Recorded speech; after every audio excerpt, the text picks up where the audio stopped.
The wind swept through the barren landscape of Massacre Rocks, carrying with it a deep, biting chill.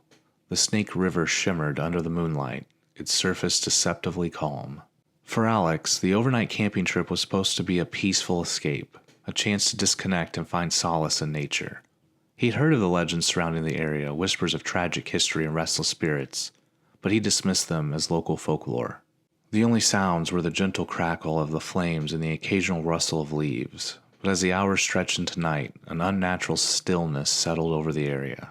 The river, once soothing, now seemed to pulse with a strange energy. Alex noticed faint splashes breaking the surface, though no fish or animals were in sight. Then came a sound, a soft, distant wailing. At first he thought it was the wind, but the cries grew louder, more distinct. They sounded like a baby, high-pitched and desperate, carried across the water. A cold dread crept into Alex's chest. He turned his flashlight towards the river, its beam cutting through the darkness. For a moment, the light reflected off the surface, revealing ripples that seemed to move against the current. Then he saw it, a small figure, barely visible, slipping just beneath the water. He froze, unable to tear his eyes away. The cries intensified, echoing around him as if coming from every direction. He scrambled to his feet, heart pounding, as the fire suddenly sputtered out. The air felt heavier, oppressive, and Alex swore he saw movement in his peripheral vision. Tiny, pale hands reaching towards the shore.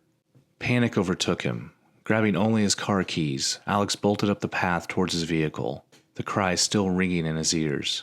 As he drove away, the sound faded, leaving only the roar of his engine and the pounding of his heart. Days later, Alex learned the stories of the water babies, spirits tied to the river by a history of loss and despair.